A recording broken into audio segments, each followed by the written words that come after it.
a Deus. Dá-me filhos, dá-me filhos, dá-me filhos, se não morro.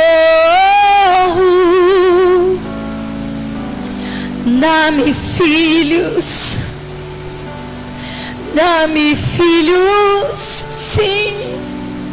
Dá-me filhos, se não morro. E talvez você ore assim: Senhor, dá-me cura, dá-me cura, dá-me cura, se não morro. Talvez você diz: dá-me batismo no Espírito, se não morro. Talvez você ora: dá-me restauração nesse relacionamento, senão eu morro. Talvez você clama: dá-me uma resposta, se não morro. Você está clamando: Senhor, dá-me um emprego, dá-me uma restauração, dá-me uma transformação, dá-me liberdade desse pecado, se não morro, se não morro, se não morro, se não morro. A história a gente já conhece. Deus não queria que Ana só tivesse um filho. Deus queria que Ana gerasse um profeta. Mas houveram anos e anos, e houveram anos e anos de espera. Você olha para Noé na Bíblia, ele recebe uma visão de Deus para construir uma arca. Meu Deus, naquela região nem chovia. Imagina Noé construindo uma arca. E você pensa, você lê rapidamente na Bíblia, você imagina que aquilo durou pouco tempo. Mas a Bíblia relata que duraram centenas de anos até a arca estar pronta. Então todos os dias havia alguém olhando para Moisés. A Bíblia dizia, para Noé. E a Bíblia dizia que as pessoas faziam chacota de Noé enquanto ele construía a arca. Imagina uma coisa estrondosa. E o povo olhando e perguntava: o que vai acontecer, Noé? E Noé dizia: vai chover. E a Bíblia fala que o povo chamava ele de louco. Imagina ser a mulher de Noé. Eu agradeço a Deus que eu sou casada com Jonatas. Porque imagina ser casada com Noé e o povo dizia: teu marido endoidou. Porque o pior é o seguinte: não é difícil quando Deus te dá uma visão e você tem que convencer quem é de fora. Difícil é quando Deus te dá uma visão e você tem que convencer quem é de dentro de casa. E às vezes Deus faz isso. E os filhos de Noé estavam lá e ele construindo a arca. E Noé foi tirado como doido durante centenas de anos. Mas um belo dia começa a chover. E as águas começam a subir. E aqueles que antes riam começam a temer. Mas Noé e sua família já estão na arca. Aquela arca que foi a condenação dele por tanto tempo. Aquela visão que tornou ele exposto por tanto tempo. Aquele lugar tão desafiador. De dia após dia, construir uma visão que Deus tinha dado. Quantas mulheres estão construindo visão que Deus deu na sua casa, dizendo: Senhor, restaura. Restaura um filho, restaura um marido, restaura um parente. Senhor, restaura, se não morro. Quantos homens estão com uma visão, uma missão, e ele está dentro clamando, dizendo: Senhor, eu sei que tu falaste comigo. Talvez ninguém veja, mas Senhor, vem comigo, se não morro. Quantos jovens estão sonhando com portas tão impossíveis, e eles dizem: Senhor, eu creio que você me chamou para essa montanha, eu creio que o Senhor me chamou para esse lugar, e ninguém crê. Você está pensando alto demais, você está sonhando alto demais. Senhor, dá-me, se não morro.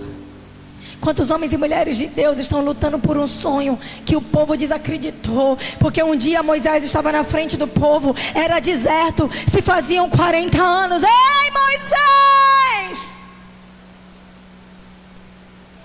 Mas dentro de Moisés havia uma convicção: eu vou subir o monte que muitos desistirão. Eu vou chegar lá e te encontrar.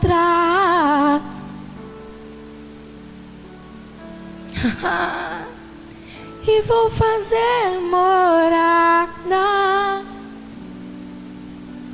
Eu vou ficar lá até te encontrar.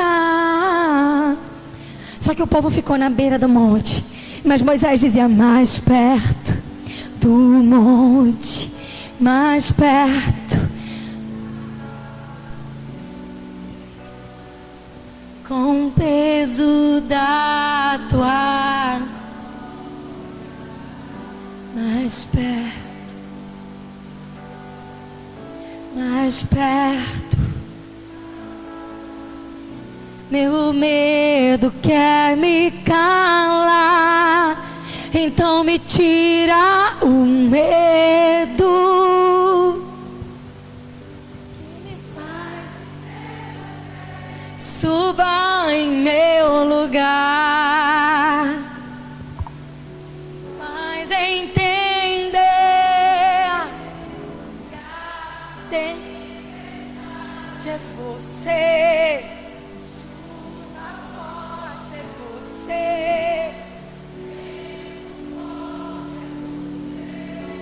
E o que me faz tremer as pernas, a porta aberta é você, mas a fechada é você, do sobre você.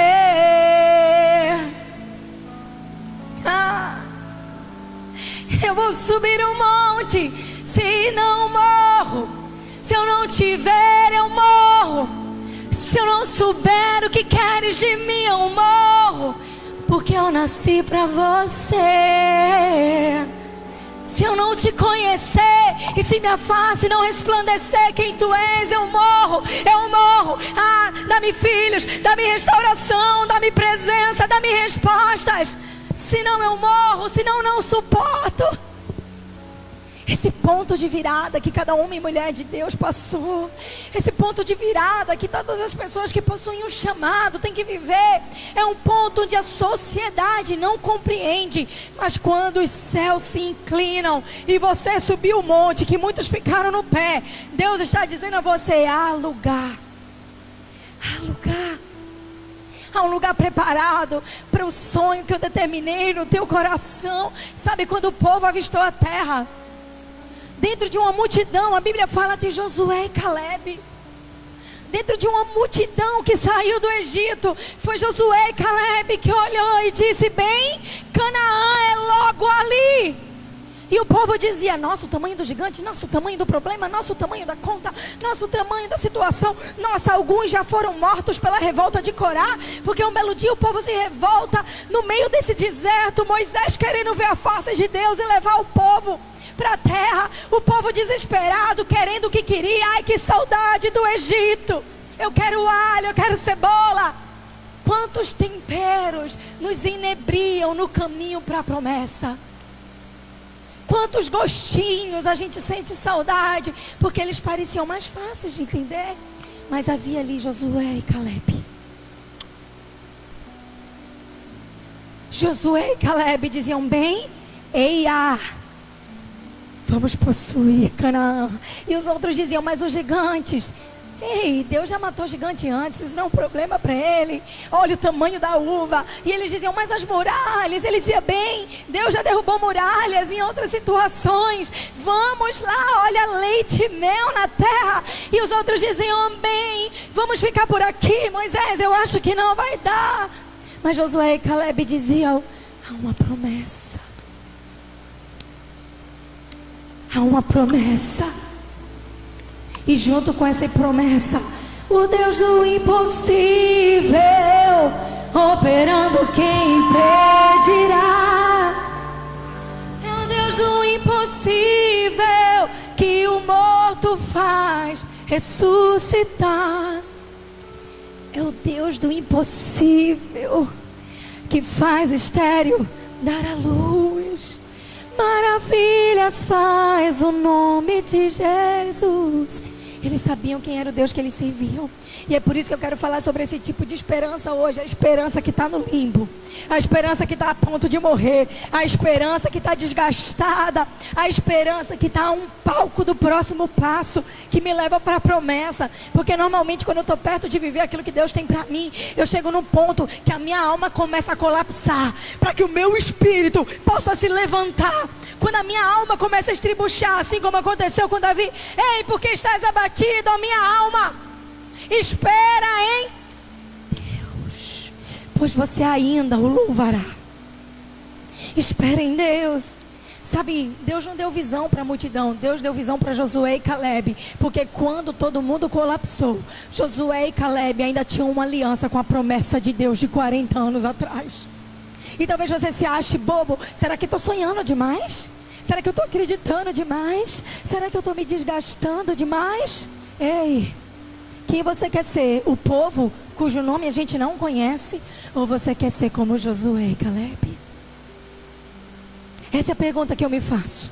Sempre que eu estou na beira do limite, sempre que a minha esperança está chegando ao fim, sempre que eu olho para uma situação e ela parece maior do que eu. Ei! O povo ou Josué e Caleb? O povo ou Ana? Ei! O povo ou Noé? Porque Deus não é homem para que minta, nem filho do homem para que se arrependa. Talvez você mude de ideia, mas os céus não mudam. Talvez você tenha oscilações, mas o céu continua estável. Talvez você tenha medos, mas o Senhor continua sendo leal àquilo que Ele te falou. Sabe, o que Deus te falou no claro é o que te sustenta no escuro. Deus falou com você no claro, então continue a se mover pelo que Ele falou. Deus falou com você na hora de bonança, então continue a se mover pelo que Ele falou. Deus falou com você quando parecia fácil entender, então continue a se mover pelo que Ele falou. Existe um versículo em Provérbios 13:12 que diz: a esperança que se adia faz adoecer o coração, mas o desejo cumprido é árvore de vida. Eu estava orando sobre esse versículo e disse: Senhor, então que esperança é essa que me adoece? Que esperança é essa, Senhor, se você me dá esperança como um símbolo da minha fé? Porque às vezes essa esperança leva a gente a adoecer. O que isso quer dizer, Senhor? Tu está nisso? Porque muitas vezes nós lemos a Bíblia de maneira rasa e nós olhamos para um irmãozinho e dizemos: a esperança adiada faz adoecer o coração, mas o desejo cumprido é árvore de vida. Nem você entendeu o que queria dizer, nem o irmão entendeu o que você queria falar. Você acha que consolou, mas ele agora está com mais vontade de chorar ainda. Porque ele não sabe se o desejo vai se cumprir ou não, se a oração vai se responder ou não, se a vida vai mudar ou não, ou se ele vai continuar num ciclo repetitivo de dor, de angústia e de fracasso. Mas o que essa palavra fala é sobre onde a nossa esperança é colocada. E eu vou te provar isso. Se os seus olhos estiverem na circunstância, você vai se desanimar constantemente. Porque um dia você está orando por alguém, aquela pessoa um dia fala: hoje eu li a Bíblia. Aí você, uau! Aí no outro dia a pessoa fala: hoje eu não li a Bíblia. E você, ai. Aí no outro dia a pessoa fala: hoje eu vou na igreja. Aí no outro dia ela fala: hoje eu não vou mais na igreja. E você se desanima. A palavra de Tiago, a Bíblia fala que existem pessoas que são como ondas instáveis, e elas se balançam para um lado e para o outro sem nunca ter uma posição certa. Então quando a sua esperança está em alguém, a sua esperança vai variar. Quando a sua esperança está na circunstância, a sua esperança vai variar, porque a circunstância muda. Basta uma canetada e uma decisão política, a economia muda, as taxas mudam. Homens e mulheres que colocam a sua esperança na economia esqueceram de colocar a sua esperança no céu. Porque enquanto a economia do mundo é real, dólar e euro, a economia dos céus é ouro e prata. Não importa como você investiu, mas se você investiu nele, ele é fiel para preservar a tua semente. Então você não se move pelo que vê, você se move pelo que crê. Se seus olhos estiverem em Cristo, você não vai viver em crise. Mas você vive de aliança e constância. Uma pessoa cujos olhos não estão em Cristo é assim: fulaninho fez isso, vou olhar para fulaninho. Cicraninho falou não sei o que, eu vou ouvir cicraninho. Fulaninho pensa isso, será que eu devo pensar como cicraninho? Então pessoas que olham para outras pessoas em busca de respostas dos céus, tudo que vão obter são respostas da alma. Mas deixa eu te dizer uma coisa: se você está aqui, você é dos que persevera. Se você está aqui, você está dizendo: Senhor, eu quero a tua vontade. Cuidado com os ambientes, cuidado com as conversas. As más conversações corrompem os bons costumes. Tem mulher que fala do casamento na mesa com uma amiga que não conhece a Jesus e ouve um conselho mundano. Aí você vai e pensa: nossa, então a minha vida está difícil. Não, a tua vida está em Cristo. Enquanto você tem Ele, enquanto você tem oração, você tem esperança. Mas enquanto você vive de conselho humano, você vai fracassar. Tem homem que senta em mesa e pergunta: bem, eu vou ver o que meus amigos pensam. Eu quero te perguntar, você já ouviu o que Deus pensa? Selecionar os seus amigos é fundamental. Os amigos do homem paralítico foram responsáveis por ele ter força para descer e receber cura e milagre. Aqueles que sentavam na mesa de Jesus foram responsáveis pela expansão do Evangelho. Saiba bem onde você investe o seu tempo e com quem você investe seu tempo. Ai, a pessoa não é mais minha amiga. Ai, a pessoa mudou. Cara, eu sou amiga de quem é amiga de Deus e quem está caminhando para o propósito de Deus. Se eu sento na mesa com alguém, ou eu vou mudar, ou a pessoa vai mudar. Eu sento em mesas que me inspiram, ou vou sentar para inspirar alguém. A verdade é essa. Porque quando Jesus sentava na mesa com o cobrador de imposto, ele devia o que tinha roubado. Ele pegava o que tinha roubado e pagava multiplicado. Quando Jesus sentava na mesa com a prostituta, ele entregava a vida para ele e mudava a história. Quando Jesus sentava na mesa com o Zaqueu mudou de vida. Eu quero saber, quando nós sentamos na mesa, nós mudamos a vida do outro ou perdemos a nossa convicção? Se você senta na mesa e você consegue ser um palco onde Deus se manifesta, continue sentando. Mas se você senta e você sai com crise de identidade, levante-se, porque Deus não tem isso para você. Saiba selecionar. Eu não vou ficar presa para manipulação da alma. Ai, você não quer mais falar comigo, por quê? Ai, você não sai mais para tomar café comigo, por quê? Ai, a gente não é mais best, por quê? Porque você é crítica, porque você é murmuradora. Ou você muda, ou eu me mudo de mesa. Ah, porque você tem língua maldita, você amaldiçoa aqueles que te abençoaram. Ah, porque, meu amigo, você está sentado na mesa, está desonrando a tua mulher com aquilo que você fala. Ou você muda, ou eu mudo de mesa. Eu sei que é duro, mas bem-vindos ao Evangelho que muda de verdade a nossa vida. Eu quero um Evangelho que eu veja Jesus, ainda que eu precise deixar coisas, situações, lugares e pessoas pelo meio do caminho, porque a minha aliança imutável é com Ele. Ele, por Ele que eu estou gastando a minha, perdendo tudo e com alegria, dono dos meus dias. Ele, por Ele que eu estou gastando a minha, perdendo tudo por amor, dono dos meus dias. Aleluia. É assim que casamentos duram. É assim que filhos retornam para o braço do pai. É assim que mulheres se reerguem depois da última dor. É assim que homens não desistem mesmo quando estão no limite do cansaço. É assim que doenças vão embora, quando o meu lugar de fixação é na presença do Senhor. É assim que eu tenho olhos que veem o impossível. É assim que Josué e Caleb permaneceram de pé. É assim que Ana clamou: dá-me filhos, se não morro. Porque ela sabia quem era o Deus dela. Não importava o que o ambiente dizia, não importava o que as pessoas diziam. Sabe, existe uma esperança cansada que ainda pode nos empurrar para o colo do Pai. A esperança que se adia e adoece o seu coração não é a esperança que você põe no Senhor. Porque a Bíblia declara em Isaías 41 que aqueles que esperam no Senhor renovam as suas forças, correm e não se cansam. Então, se o seu coração adoeceu enquanto você esperou, é porque a tua expectativa não estava em Deus.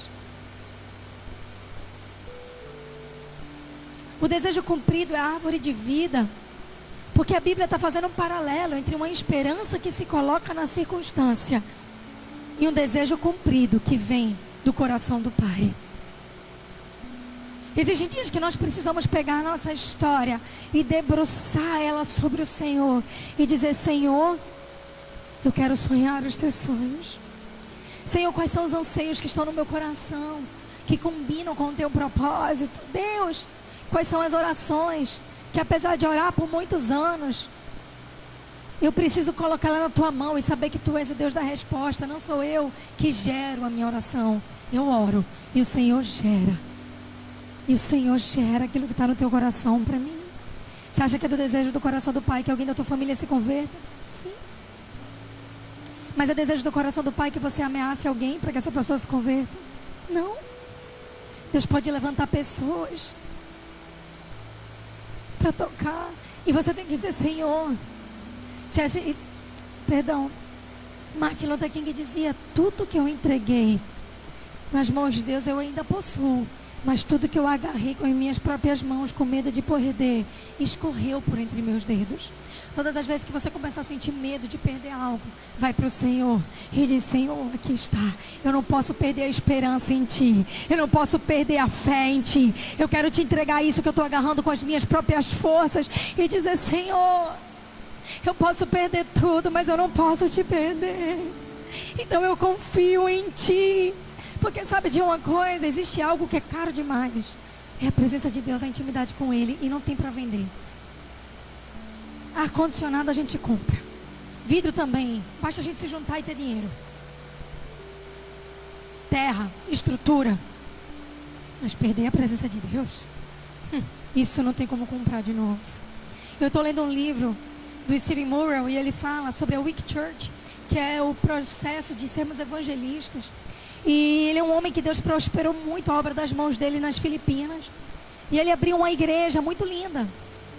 E um belo dia, um dono de um cinema grande na cidade chegou para ele e fez: olha, Steven, eu queria ceder o meu espaço para você pagando aluguel. Então não era ceder, né?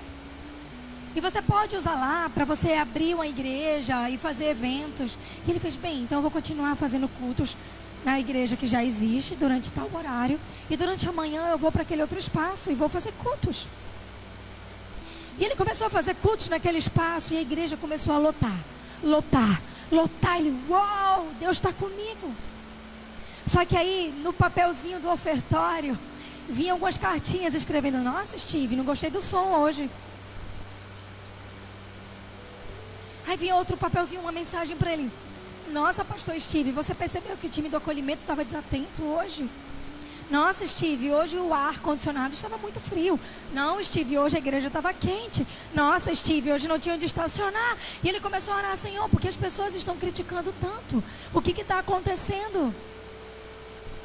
Eu vim aqui porque eu entendi que eu deveria vir. Afinal, a porta foi aberta. E Deus disse para ele: comece a ver de onde vêm os crentes que estão na sua igreja. E ele começou a pesquisar isso. E nessa nova igreja, nesse cinema, ele começou a descobrir que as igrejas em volta daquela nova igreja estavam esvaziando. Estava chegando um monte de crente antigo, cliente, para essa nova igreja. E agora essa igreja já tinha 4.000 pessoas. Mas quando o louvor cantava, as pessoas estavam... Quando ele pregava a palavra, as pessoas faziam cara de crítica. E eles têm algo errado, porque a igreja está aparentemente plena, mas espiritualmente ela é morta. Deus, aonde eu errei? E Deus falou com ele: eu nunca mandei você abrir essa igreja. O sucesso que você tem é um sucesso estrutural, mas não é um sucesso espiritual. No outro dia ele se levantou e anunciou que estava encerrando. Que atitude corajosa. Porque ele disse: eu não posso fazer a obra de Deus sem Deus. E ele voltou para o outro bairro, ele voltou para outra situação.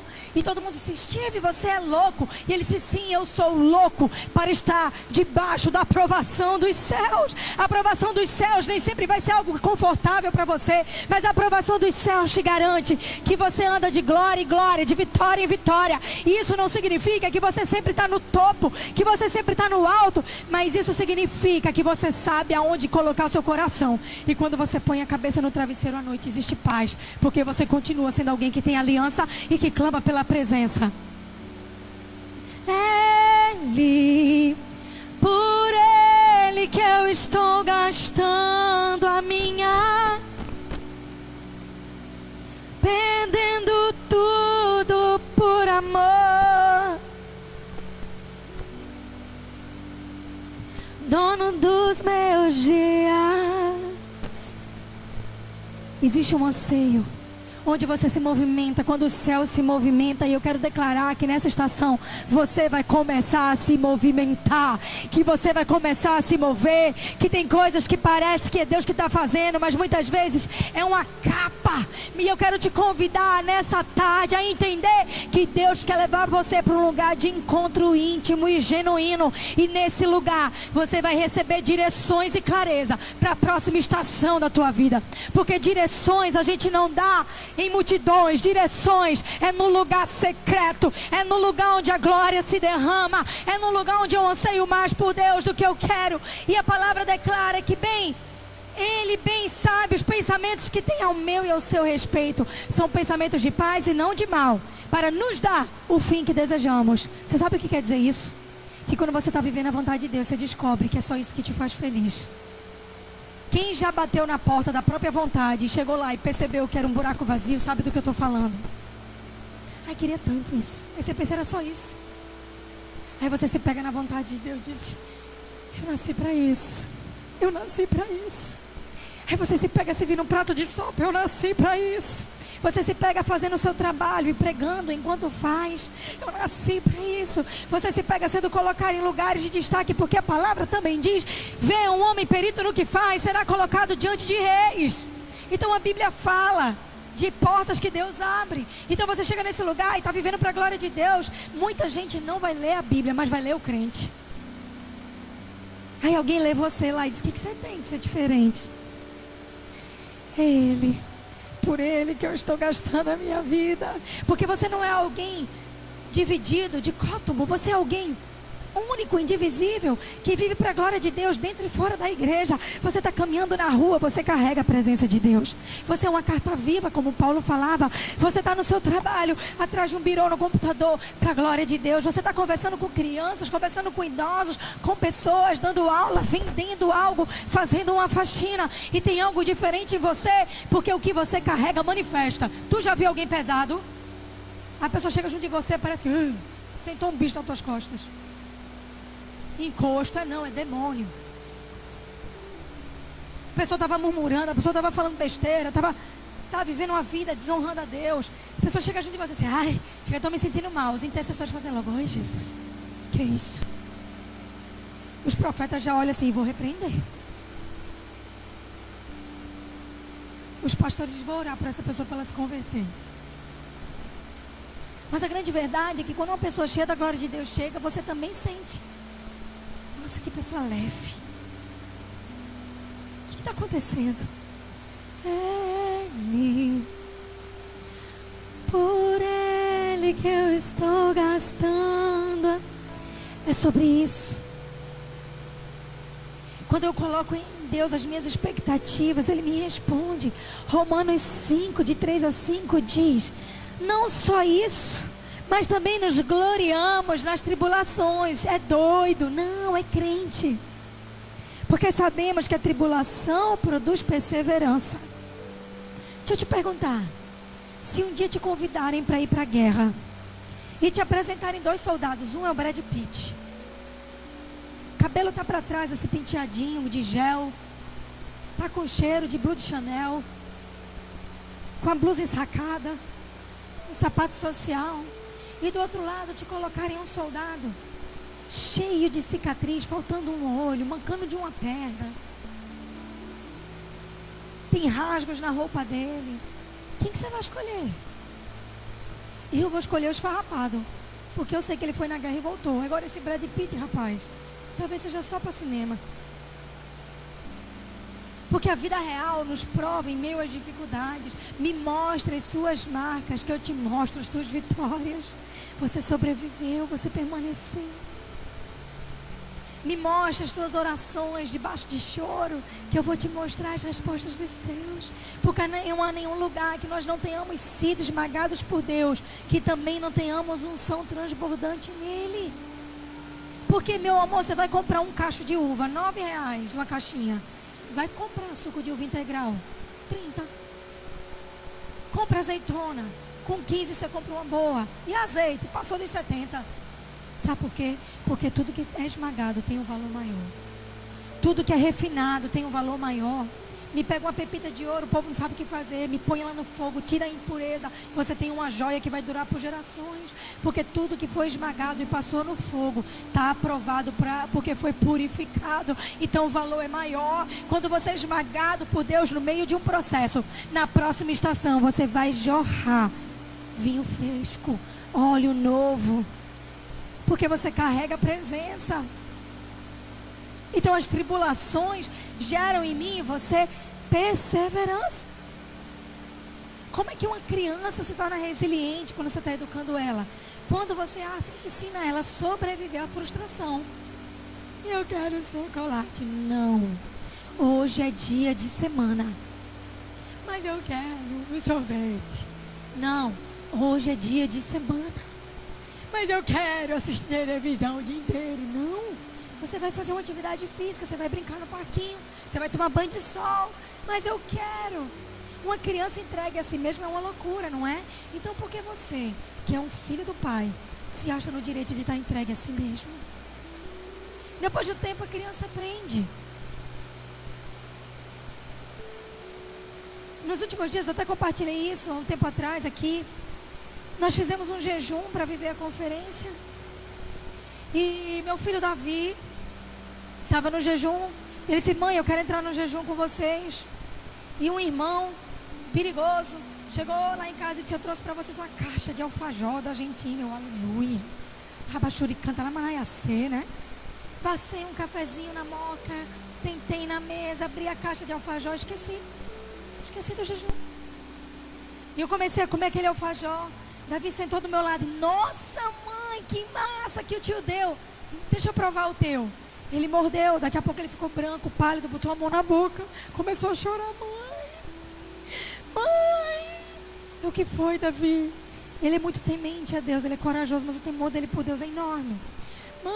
Mãe, que foi? Hoje está de jejum. Eu, eita, mal. Enrolei ali, botei para dentro da caixa. Ele: Senhor, me perdoa. Foi a mãe que tu me desse. Eu olhei para ele e disse: morre, Adão, que há em ti, em nome de Jesus. E eu fiquei assim parada pensando. Não é natural da criança, mas é natural de alguém que foi educado para inclinar seu coração a Deus e ter respeito pelos acordos que faz. Então você é treinado por Deus assim como uma criança é. A criança primeiro ela esperneia por aquilo que ela quer na hora que ela quer. Um filho e uma filha madura de Deus começa a entender: Senhor, tu tens o tempo nas mãos. E a tua vontade é boa, perfeita e agradável. E eu confio em ti.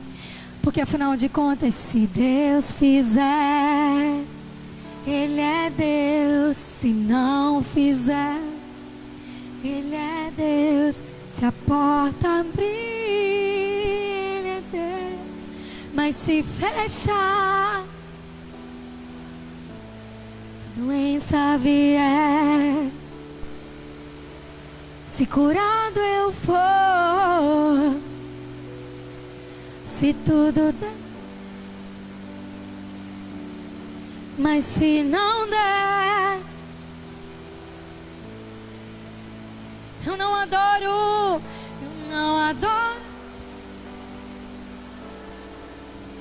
eu adoro pelo que Ele é. Sempre será. Aleluia. Que coisa linda. Aleluia. Então quem tem esse tipo de esperança em Deus não decepciona quando Deus diz: hoje não é tempo, hoje não é dia, hoje não é estação. E nem se perde quando Deus diz: chegou a hora. Porque às vezes nós achamos fácil não nos perder no meio da dor. Mas será que eu não me perco no meio da vitória? Quantas vezes eu só quero que Deus faça o que eu quero, para eu dizer: Senhor, tá bom, eu quero agora algo mais confortável. Porque nós nos inebriamos mais pelo nosso desejo do que por aquele que tem o desejo para nós. Então essa tribulação que produz perseverança nos mantém fiel. Nos mantém muitas vezes num lugar de convicção: Senhor, eu dependo de Ti, Senhor, eu preciso de Ti. Mas a palavra diz que essa perseverança vai produzir um caráter aprovado. Porque pessoas perseverantes são pessoas que têm caráter. O caráter, gente, não é formado no nascimento. O caráter é formado no processamento. Quando você aprende a não mentir. Eu lembro até hoje, eu era pequena e eu chutei bola dentro de casa. Tiago ainda era bebê. E quando eu chutei a bola, eu quebrei um vidro da minha mãe, um cristal. E quando eu vi aquele negócio no chão, puf, quebrou. O barulho já atrai o adulto. Eu lembro que minha mãe olhou: quem quebrou? Tiago ainda engateava, o cristal estava numa prateleira. Eu disse: foi Tiago. Afinal de contas, eu era muito esperta. Eu só pensei em me livrar do problema. E minha mãe olhou para mim e fez: tá uma Alice. Quando ela fazia isso, eu mandei a língua. Eu sabia que vinha chumbo. Você tem mais uma chance. E eu pensei, comecei a chorar. E ela disse: se você me disser a verdade, a sua consequência é menor. Se você mentir, olha ali, ó, ela ali, ó, já, ui. Chegar em casa tem. Hoje a Alice disse para mim: mãe, obedeça a sua mãe. Eu tenho que obedecer, né? Vou dar um exemplo para a menina. Obedeça a sua mãe. E eu disse: mãe, eu quebrei. Eu lembro que naquele dia, ao invés de ter sido disciplinada, eu fui ensinada. Então naquele dia o meu caráter de verdade começou a ser formado. Quantas vezes no meio de uma necessidade eu clamei ao Senhor e Ele se inclinou a mim. Ele ouviu o meu clamor. E eu fui disciplinada a ser perseverante no meio da tribulação. E a perseverança produziu em mim o quê? Fidelidade a Deus, lealdade. Porque eu sei que Ele tem um relógio nas mãos, que pode não ser o meu, mas que Ele faz o que tem que fazer na hora que tem que fazer. Quantas vezes provar de coisas que era o que eu queria, mas não era a vontade de Deus, me decepcionaram. Então eu aprendi a ter caráter, no sentido de ser leal àquilo que Deus me falou. Porque entender que o que Ele me fala, Ele cumpre. E que o que Ele cumpre é melhor para mim do que o que eu gerou em mim o quê? Mais caráter. Então à medida que você vai se desenvolvendo como filho e filha de Deus, o seu caráter também vai se desenvolvendo. À medida que você aprende que a murmuração não pode ser parte da tua vida, porque ela traz maldição. À medida que você entende que a fofoca te coloca em situações erradas, você vai desenvolvendo um caráter conforme Cristo. À medida que você aprende que determinados ambientes não cabem a você, que determinadas conversas não são o teu padrão, que ser leal a Deus é mais importante do que você ser leal a alguém que te pressiona e te manipula. Então quando você vai desenvolvendo esse tipo de caráter, você vai desenvolvendo aquilo que Deus precisa para que você seja plenamente usado por Ele. Porque pessoas que são curadas por Deus podem ser usadas por Ele. E Deus precisa, por meio disso, remover de nós muitas coisas que nos impedem de experimentar do que Ele tem pra gente. Quantos de nós ficamos retidos em estações após estações só porque a gente não aprendeu a lição? É como reprovar na série. Você está lá, sempre na terceira série. Por quê? Porque você continua lutando na sua própria força. Ou porque você continua ouvindo mais opinião dos homens do que a de Deus. Ei, me libertei da opinião dos homens. E hoje o que me importa é o que pensas sobre mim. Aí você aprende que a opinião das pessoas mudam, mas a de Deus não. Então você começa a depender da opinião dele. Então você começa a entender que a opinião dele é mais importante para a tua história. Aí você muda de ciclo. Você aprende que não é por meio da tua pressão, mas é por meio da tua oração. Aí você muda de ciclo. Então o caráter aprovado leva a gente num lugar onde a nossa própria força jamais nos levaria.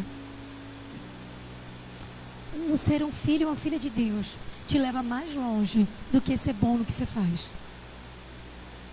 Para pensar, José ficou 10 anos na prisão, mas ele sai da prisão para assumir a posição mais alta no governo do Egito, depois do faraó. Os amigos dele estavam lá, provavelmente ralando, e não tinha chegado à metade do que ele tinha. Um era copeiro. Você entende? Então, a sua força te leva até certo ponto. Deus em você te leva onde você não iria sozinho. Então, esse caráter aprovado gera isso. E a palavra diz que esse caráter aprovado gera esperança. Por quê? Porque uma pessoa com caráter aprovado, ela não se move pela expectativa, ela se move por fé. A expectativa é o que eu quero. A fé é, eu posso depender do que Deus quer para mim. Consegue entender a diferença? Você está ligado comigo? Um caráter aprovado gera esperança. Esse é o tipo de esperança que nós temos que ter. Esse é o tipo de esperança que nós precisamos buscar. Um caráter aprovado não faz você parar. Sabe como? Havia um menino lá no livro de Mateus, que foi um demonstrativo de caráter aprovado. Jesus precisava alimentar uma multidão e os discípulos diziam, manda o povo para casa, é muita gente, você vai dar o que de comer? O discípulo um devia estar pensando no quanto ia gastar, o outro dizendo, rapaz, tem como resolver isso não, Jesus? Mas Jesus perguntou, quem tem algo? E levanta um menino com pãezinhos e peixinhos, numa porção que dava no máximo para 2 pessoas, e ele diz, ei, eu tenho algo aqui. E a palavra fala que os cestos, quando Jesus faz o milagre, começam a se encher. E o povo comeu e ainda sobrou. Porque quando Deus faz, Deus não faz a medida exata. Ele faz uma medida sobrepujante. Porque Ele não só garante o teu hoje, Ele garante também o teu amanhã. E do teu amanhã eu cuido. Descansa, sossega. Pois eu estou aqui presente. Bem juntinho, eu estou cuidando de você. Eu estou cuidando de você. Eu estou cuidando de você. Então aquela esperança daquele menino era uma esperança despreocupada. Era uma esperança que não conhecia circunstância. Era uma esperança que não fazia contas e matemáticas. Era uma esperança que não pensava em moedas e em gastos. Era uma esperança que não se preocupava no trabalho que aquele povo ia dar. Era uma esperança que olhava para Jesus e dizia, é Ele. Ele sabe o que fazer. Ele sabe do que eu preciso. Era uma esperança aprovada, porque era uma esperança que conhecia o Jesus que fazia milagres.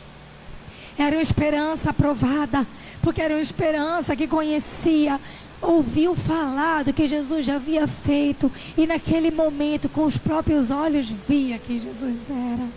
Ele sentia a presença de Jesus saciando ele por dentro. Então, quando Jesus pediu, ele simplesmente entregou, porque ele não fez os cálculos do mundo natural. Ele fez os cálculos de um filho que conhece o pai que tem. E nós precisamos fazer esse tipo de conta. E a palavra diz que esse tipo de esperança não nos decepciona, porque Deus derramou o seu amor em nossos corações por meio do Espírito Santo que Ele nos concedeu. Quer que eu faça o resumo para você? Se você for cheio do Espírito, você vai conhecer esse amor sem medidas. E se você conhecer esse amor sem medidas, esperança não vai ser um problema para você. Mas o primeiro passo é ser cheio dele. Como que eu tenho esperança? Senhor, eu preciso de Ti. Senhor, eu preciso tanto de Ti. Pai, eu clamo, Pai, pela Tua presença nessa área da minha vida, Senhor. Como que eu tenho essa esperança? Eu simplesmente digo a Ele, parece mesmo que nunca vai. Parece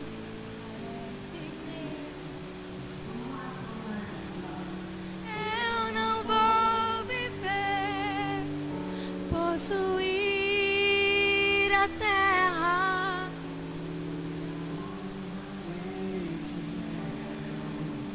Com meus filhos suas bênçãos sobre os mas aquele que começou em minha vida.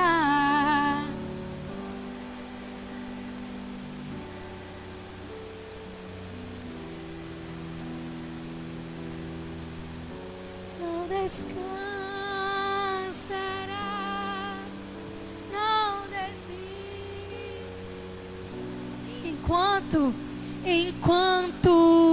não houver terminar. Não vivo, mas vivo se Ele é fiel. Jesus é.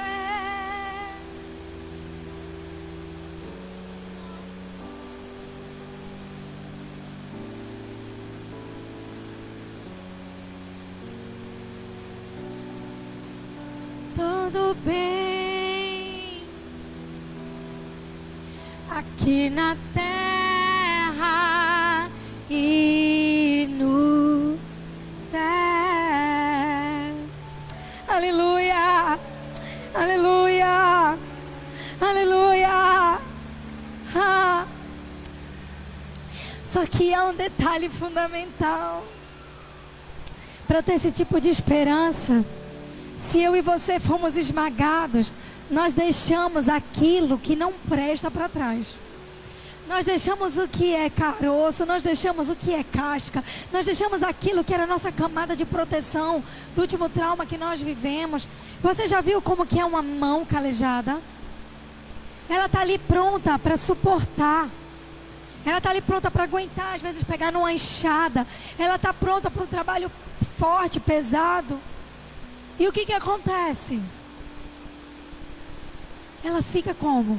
Apesar de estar calejada, para evitar a dor entrar, ela evita também o toque. Quando você toca no calo, você sente ele, mas o calo não te permite mais sentir o toque. E quando nós vamos sendo muito pressionados pela vida, e essa pressão não produz perseverança, e não produz caráter aprovado para trazer esperança, ela produz calo. Então, talvez a sua grande dificuldade em ter esperança não é a aprovação que você está passando, que produziu perseverança, que da perseverança produziu caráter, e que do caráter produziu esperança. É que a pressão que você viveu, ao invés de te tornar mais sensível, te tornou mais calejado. Ao invés de gerar em você uma cicatriz, gerou um edema, gerou um problema com o qual você tem que lidar hoje. E você tem que tratar. É por isso que a Bíblia nos ensina em Isaías 43, do versículo 18 a 19, esqueçam-se o que foi. Não vivam no passado. Vejam, estou fazendo algo novo. Já está surgindo, você não percebe? Estou abrindo caminho no deserto e rios no ermo. Só que você quer entender uma coisa? Quando Deus fala isso para o povo estava preso. Ei, vejam, estou fazendo algo novo. Não vivam no passado. Bem, Deus, não é meu passado, eu ainda estou preso. Estou fazendo uma coisa nova. Bem, Deus, eu ainda sinto as cadeias nos meus pés. Bem, vocês vão viver, Senhor, eu ainda estou na Babilônia, eu ainda sou o povo cativo na Babilônia. Mas Deus está dizendo, ei, esqueçam do que foi. Não vivam no passado. Vejam, eu estou fazendo algo novo. Mas você quer saber o que é mais interessante? Nos versículos anteriores, Deus estava dizendo para o povo, eu sou o Deus que abriu o mar no passado. Eu sou o Deus que pôs a coluna de fogo durante a noite e a nuvem pelo dia. Então Deus também estava lembrando o que ele já havia feito. Então vamos relembrar aqui, o povo está preso, o povo é escravo, e Deus está falando do que ele já fez.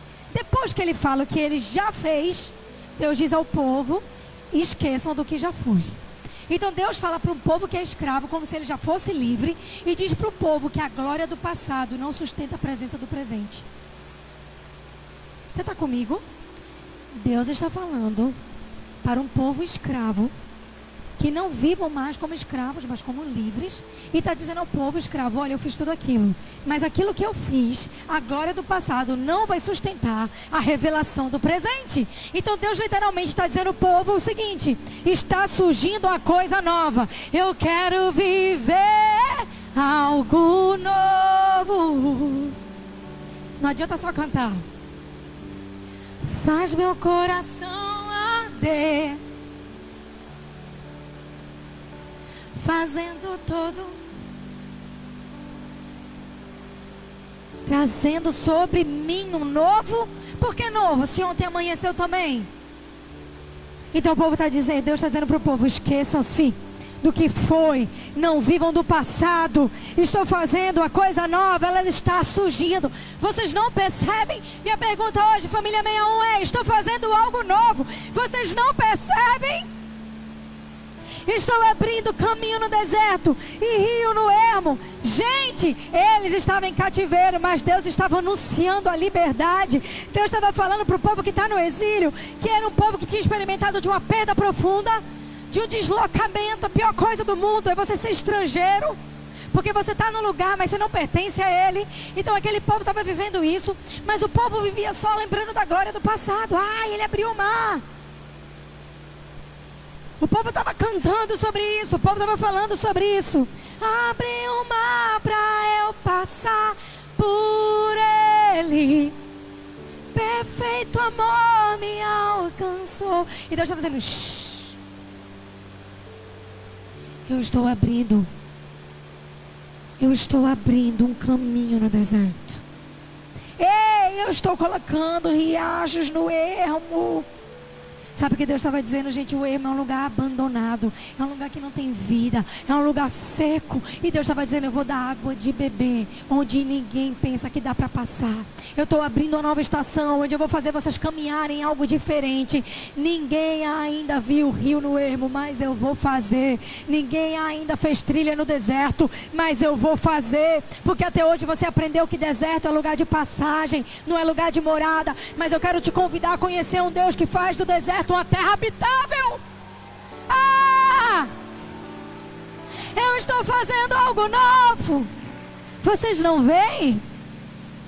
Rios no ermo, caminhos no deserto. Ei, um dia eu passei pelo deserto para chegar em Canaã, mas hoje minha Canaã é onde eu achei que ia definhar. Canaã para mim hoje é o lugar onde Deus vai construir vida onde não tem, vai fazer milagre. Ele não está mais falando sobre andar sobre águas, ele não está mais falando sobre abrir o mar, ele está falando sobre criar um rio, da onde eu posso beber e ser saciado, de gerar planta frutífera de um lugar vazio. Deus está gerando para mim o que carne não pode gerar, mas que o sobrenatural dele está gerando. Sabe por quê? Esqueçam do que foi, não vivam no passado. Quantas vezes a gente se apega no passado, não só no que era ruim, mas também no que era bom.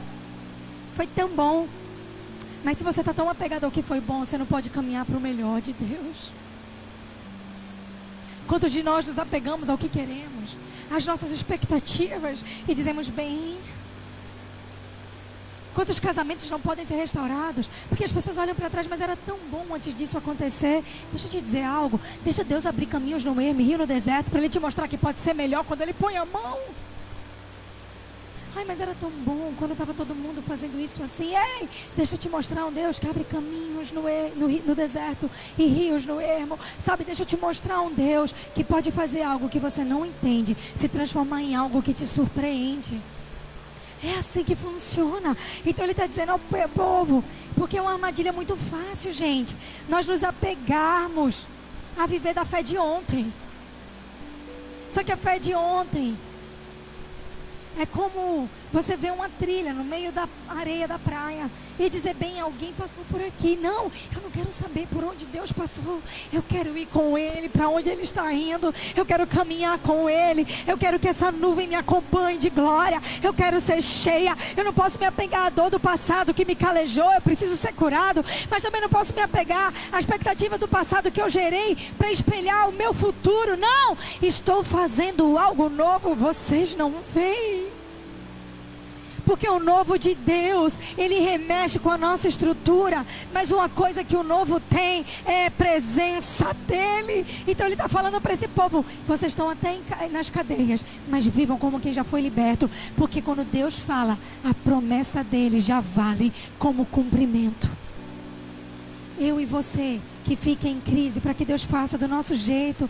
Lamentações 3, 22 a 23 diz: as misericórdias do Senhor são a causa de não sermos consumidos, porque as suas misericórdias não têm fim.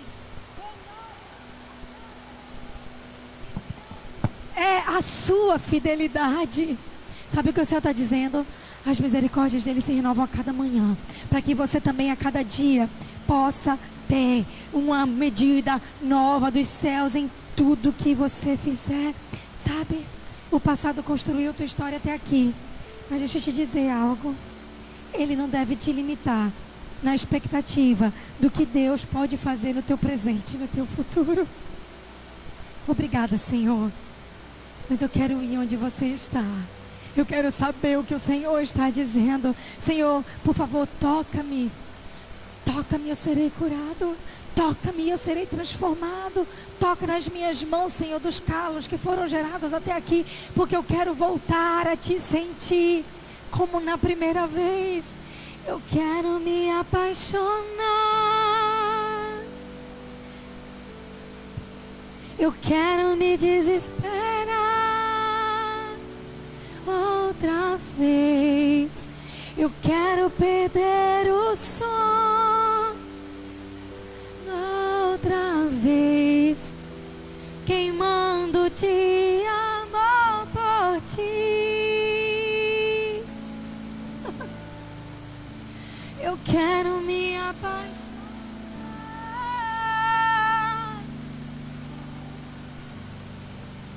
Eu quero me desesperar.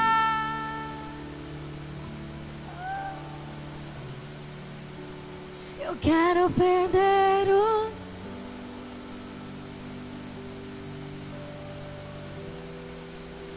queimando de amor por ti.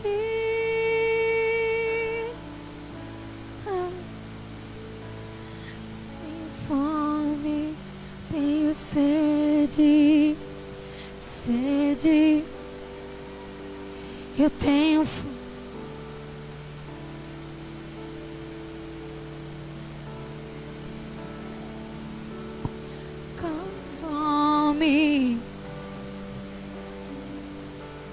Sede de ti.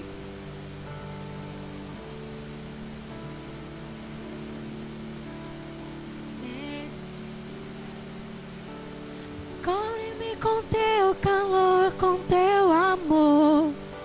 Revela-te a mim, pois tenho fome. Sede de ti. Sabe, quando essa palavra vejam é utilizada aqui, essa palavra significa um convite, não para abrir o olho físico, mas para abrir os nossos olhos espirituais. Vejam, vejam, estou fazendo algo novo. Vejam. E você diz: Senhor, o que eu faço? E ele diz: vejam, vejam. Senhor, para onde eu irei? Vejam, vejam. E o Senhor estava dizendo para o povo parar de olhar para as cadeias que os prendiam. O Senhor estava mandando o povo parar de olhar para os pés descalços. O Senhor estava convidando o povo para parar de olhar para a Babilônia, que eles ainda estavam. E dizia a eles: vejam, estou fazendo algo novo. De novo, e de novo, e de novo. Porque nos céus o estoque de milagre nunca fica vazio. Porque nos céus o estoque de renovação nunca muda, nunca fica esgotado. Porque nos céus você diz: Senhor, não vejo nada. Mas o Senhor diz: abram os seus olhos. Abre os meus olhos. Eu quero ver. Abre o meu coração. Quero sentir.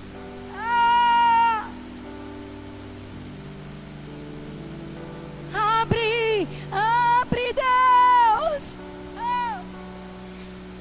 grande amor.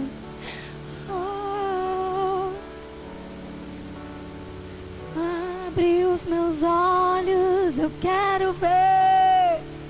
Sim, abre o meu coração, quero sentir.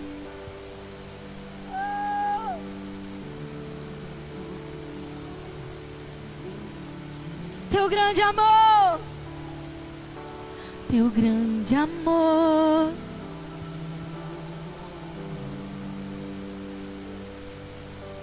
Teu grande amor, declare.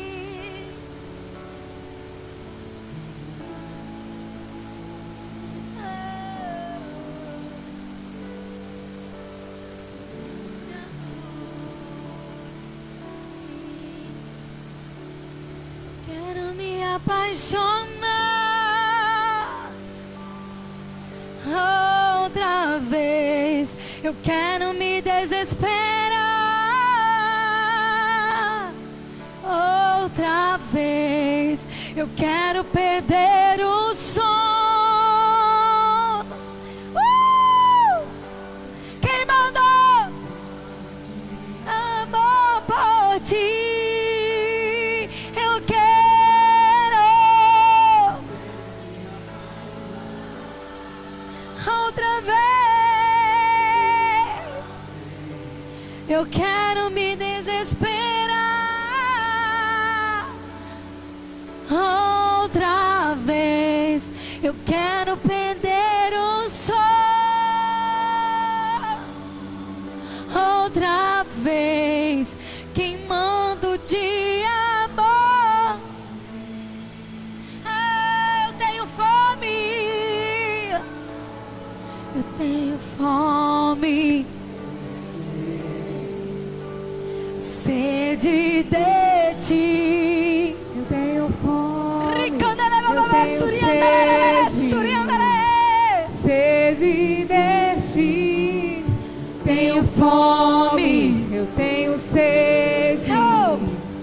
Sede de ti. Eu tenho fome. Eu tenho sede. Sede de ti. Tenho fome. Eu tenho sede. Sede de ti. Eu tenho fome. Eu tenho sede. Sede de ti. Tenho fome. Eu tenho sede. Sede de ti. Eu tenho fome. Eu tenho sede. Sede de ti. Cobre-me com teu calor, com teu amor. Revela-te a mim. Pois tenho fome, pois tenho sede. Sede de ti. Oh.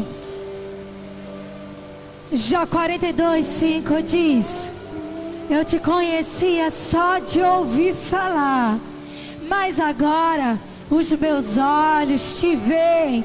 Preciso de um pouquinho mais de som, por favor. Mas agora os meus olhos te veem.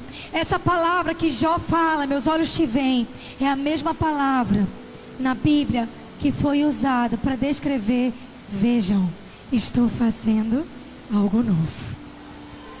Então Jó, quando passa pelo processo mais desafiador da vida dele, o que acontece com Jó, gente? Qual é o chamado dessa casa? Isaías 61, que diz: em lugar da vergonha exultareis em... A mesma palavra foi dita sobre Jó. Jó, você receberá 2 vezes mais de tudo o que perdeu. Sabe por quê? Porque a gente só tem dupla honra e porção dobrada em lugares de perda ou de vergonha. Deus nunca tem a porção dobrada para lugares de sucesso, para lugares da vontade estabelecida. Mas Deus diz isso para o povo, vejam. Deus diz isso para Jó, vejam. E Deus diz hoje para a família 61, vejam. Estou fazendo algo novo. Eu vi uma onda de avivamento dobrado. Eu vi uma onda de derramar multiplicado. Enquanto nós estávamos adorando aqui, tem muitos de vocês que estão debaixo de uma ação de esgotamento e cansaço. E você está associando isso ao que Deus tem com você. Não, esse cansaço é um cansaço emocional, gerado por pressão espiritual para o rompimento. Um bebê, quando ele nasce, ele começa a gritar, mas ele tem um cansaço pela pressão do nascer. Vejam, estou fazendo algo novo. Vocês não veem?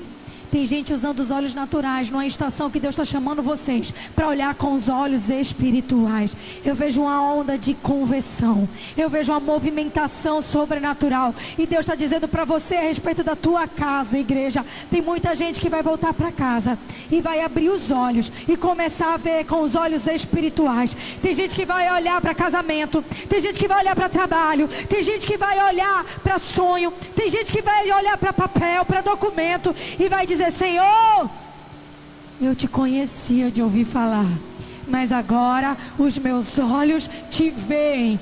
Eu vejo um envio, eu vejo um avanço, eu vejo um crescimento e eu vejo uma paixão. Eu quero me apaixonar.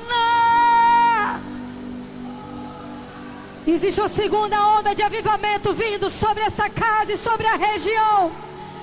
Eu vejo pessoas vindo e sendo treinadas. Eu vejo o sertão sendo alcançado.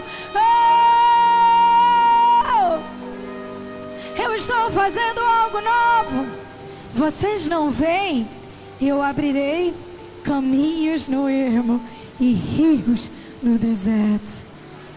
E eu quero agora convidar. Vou me estender um pouquinho. Eu preciso de óleo de unção. Outra vez. Eu quero me...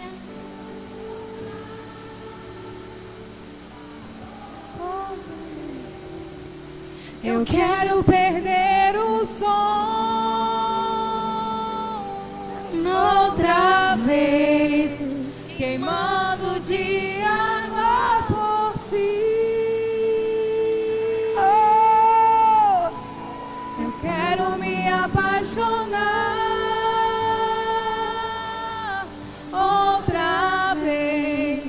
Eu quero me desesperar outra vez. Eu quero perder o som. Pastora Fátima teve uma visão que quando a gente adorava, ela via os anjos removendo como se fossem tecidos, estruturas, coisas velhas e trocando tudo por algo novo. Essa estação talvez você esteja precisando tirar as roupas do passado. Não são roupas físicas, mas muitas vezes roupas emocionais, estruturas nas quais você se segurou. Você está aqui, você perseverou. Sua perseverança construiu caráter. O seu caráter produziu esperança. Ei, a esperança não nos decepciona. Ei, eu quero Deus, eu quero sim. Eu quero viver algo novo. E se for preciso, mude as coisas de lugar. Sim, Senhor, reorganiza a minha vida. Mexe, Senhor, e mude as coisas de lugar. Oh, eu sou tua casa, eu sou tua. Deixa ele mexer. Eu sou teu lar. Quero chamar aqui à frente todos que estão entendendo que Deus chama você para viver algo novo nessa estação. Quero te ungir. Tua casa, tua morada. Pastores, eu sou teu lar. Quero convidar todos aqueles que entendem que você precisa ver algo novo que Deus está fazendo, que você precisa entrar numa estação nova. Você que às vezes está sobrecarregado por um cansaço que não entende, por um esgotamento, e você, Senhor, eu perdi essa força.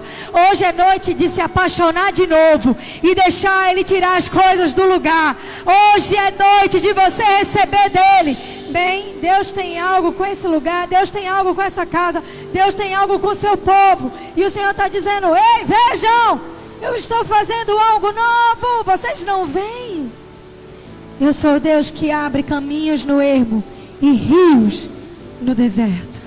Espírito de Deus, Espírito de Deus, Tens liberdade aqui, Espírito Santo, Espírito Santo. Tens liberdade aqui, Espírito de Deus, Espírito de Deus.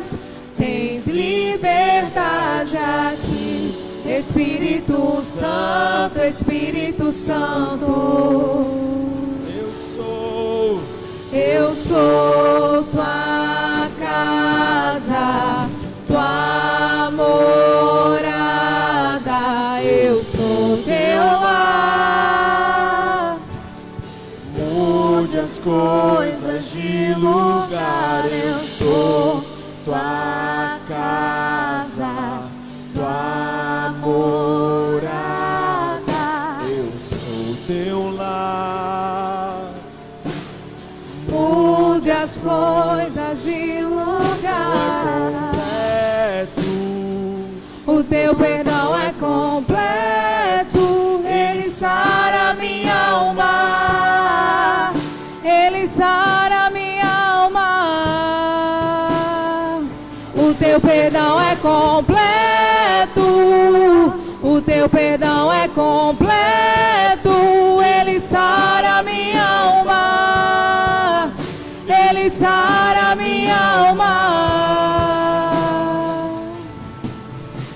Eu sou tua casa, tua morada, eu sou teu lar.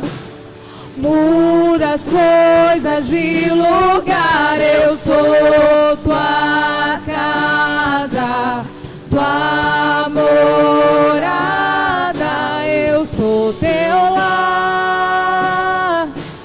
Muda as coisas de lugar.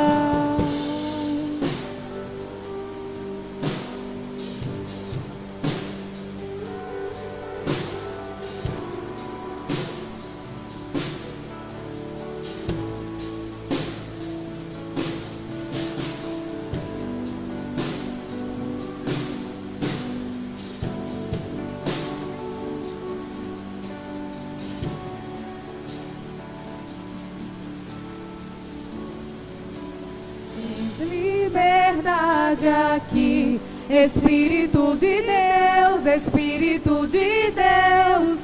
Tens liberdade aqui, Espírito Santo, Espírito Santo. Tens liberdade aqui, Espírito de Deus, Espírito de Deus. Tens liberdade aqui, Espírito Santo, Espírito Santo. Sou tua casa, tua morada, eu sou teu lar. Mude as coisas de lugar, eu sou tua casa, tua morada, eu sou teu lar. Muda as coisas de lugar. O teu perdão é completo, ele sara minha alma. Ele sara minha alma. O teu perdão é completo. O teu perdão é completo. Ele sara minha alma. Ele sara minha alma. O teu perdão é completo. O teu perdão é completo. Ele sara minha alma. Ele sara minha alma.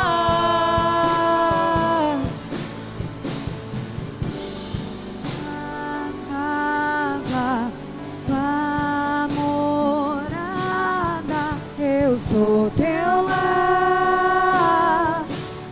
Muda as coisas de lugar, eu sou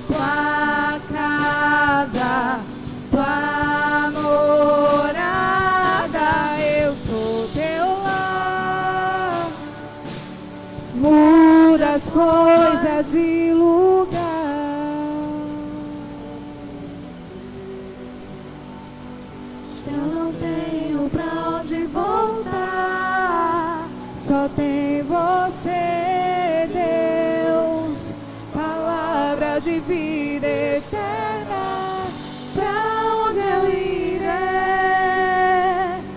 Se eu não tenho pra onde voltar, só tenho você, Deus. Palavra de vida eterna, pra onde eu irei?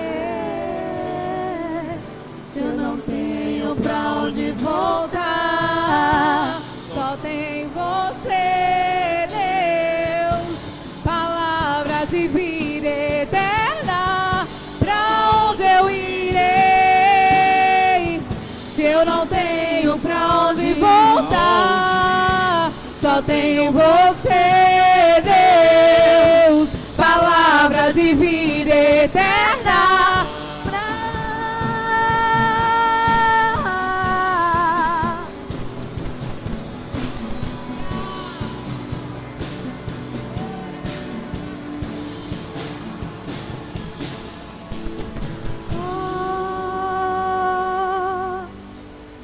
sou totalmente teu.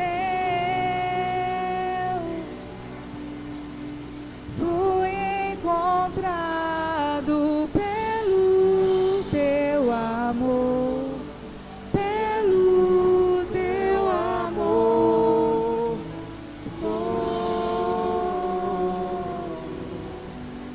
Sou totalmente teu. Fui contemplado em ser um com você, ser um com você. Ser um com você, ser um com você, Ser um com você.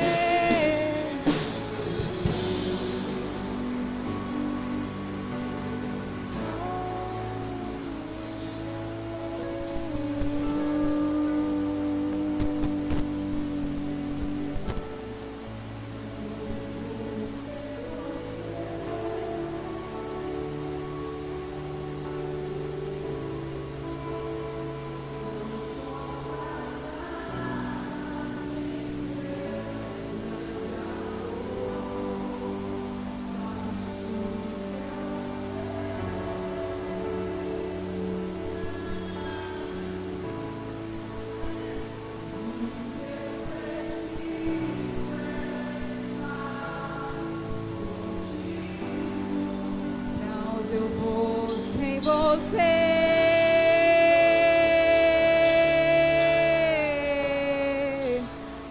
Não sobra nada sem teu grande amor. Tu sabes tudo que eu não sei.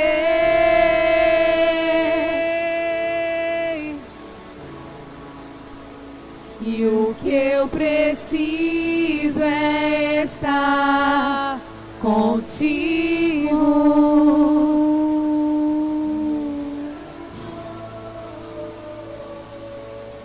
Eu te levo comigo, amado.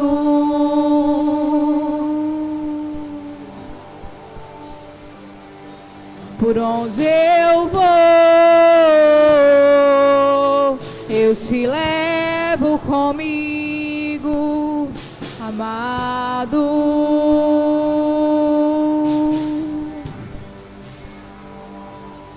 E eu te levo comigo, te levo comigo, amado.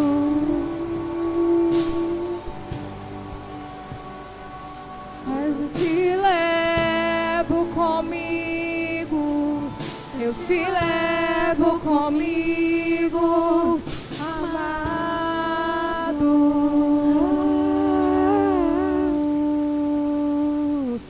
És o mais amável. Sabe, um dia eu ouvi uma palavra que Deus nos leva a várias dimensões de adoração. E Deus nos leva muitas vezes a adorar a Ele a partir do tempo que nós dedicamos. Então, enquanto você está aqui, você está adorando, pode ficar na presença, não se constrange. Nós muitas vezes somos levados a adorar, levantando altares em jejum, em entrega. Nós somos levados a adorar a Deus enquanto nós servimos a Ele na obra. E nós somos chamados a adorar a Deus com os nossos recursos. Havia algo em Abel que era uma entrega tão genuína. Porque Abel, ele estava o tempo inteiro entregando a ele o que ele tinha e o que ele era. Então Abel estava o tempo inteiro, ei, amado. E Caim, ele olhava, Senhor, será que eu preciso? Para que adorar? Para que entregar? Caim estava sempre no limbo entre o quanto menos eu posso fazer para Deus. E Abel estava sempre se perguntando: o que mais eu posso te dar? O que mais eu posso te entregar, Senhor? Eu quero te convidar para essa noite que a gente continue adorando Ele. Você que não recebeu ainda oração, você que está adorando, você pode continuar aqui na frente. Mas eu quero desafiar hoje a igreja a levantar também um altar de adoração físico. Convidar você a entregar algo no altar do Senhor, dizendo: Senhor, Davi dizia: eu não entregarei nada ao Senhor que não tenha me custado. Porque ele sabia que dentro dele, o adorador que ele era, ao erguer as mãos, ao se gastar na presença do Senhor, era acompanhado pelo adorador que ele era, ao entregar no altar. Então nós entregamos no altar a nossa vida, nós entregamos no altar a nossa adoração, mas nós entregamos também no altar os nossos recursos, porque nós acreditamos no lugar onde Ele nos plantou e nos posicionou. E eu quero te convidar hoje a vir aqui à frente e entregar uma oferta alçada. Você quer uma oferta alçada? É quando o povo de Israel separava algo além da medida e dizia: Senhor, eu dependo de Ti com tudo que eu sou, com tudo que eu tenho, com tudo que eu possuo. E enquanto você continua adorando junto com o louvor, eu quero te convidar a ofertar hoje, a dizimar na casa do Pai. Nós vamos encerrar esse culto com a alegria de quem pode entregar. Sabe que honra poder confiar ao Senhor os meus recursos e dizer: Senhor, você me dá 100%, eu te dou 10%, dizendo: você é o meu guardião, você é aquele que cuida de todo o resto que está nas minhas mãos, de toda a grande medida. Senhor, eu te entrego essa oferta porque eu sei, Deus, que eu fiz votos e alianças contigo. E debaixo dessa palavra eu quero te convidar a vir aqui à frente, chamar o sacerdote da casa, pedir que a mídia coloque o Pix na tela para aqueles que preferem dizimar e ofertar dessa maneira. Mas eu quero convidar você hoje a manter a sua adoração, dizimando e ofertando na casa do Senhor, amém? Então aqui na frente vão estar as máquinas, quem prefere usar cartão. Nas telas a gente tem o Pix, o QR Code. E também o ofertório para aqueles que preferem fazer ainda a moda antiga, né? A gente ainda tem os nossos conservadores, glória a Deus, que preferem depositar dinheiro. Continue adorando, não perca seu espírito de adoração, não. Oh, Jesus. Tanto que eu trabalhei, tanto que me desgastei, tanto que o sol me queimou, cuidando da vinha que não era minha, tentando achar o meu valor, tentando te impressionar. Será que um dia eu poderia ser suficiente?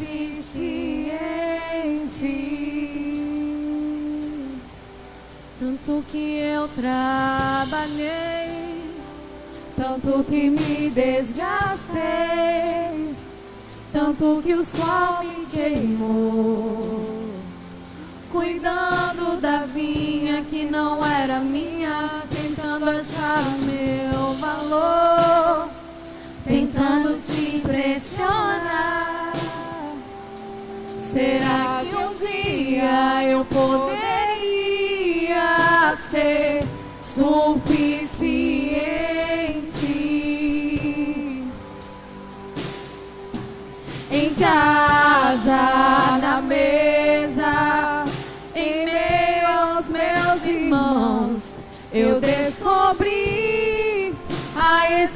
extensão do teu amor.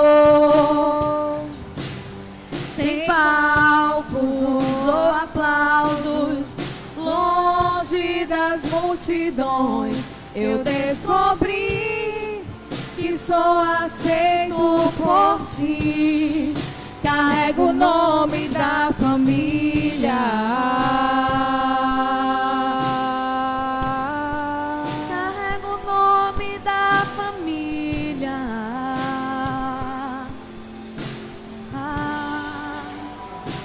A tua mesa cura, a tua mesa cura. Aqui tem vinho e pão, tem um lugar pra mim. A tua mesa cura, a tua mesa cura. Aqui tem vinho e pão, tem um lugar pra mim. E os meus esforços não compram Deus, os meus esforços não te compram. Eu te conheci quando aprendi a descansar. E os meus esforços não compram Deus, e os meus esforços não te compram. Eu só te conheci quando aprendi a descansar. Tua mesa cura, a tua mesa cura. Aqui tem vinho e pão, tem um lugar pra mim. A tua mesa cura, a tua mesa cura. Aqui tem vinho e pão, tem um lugar pra mim.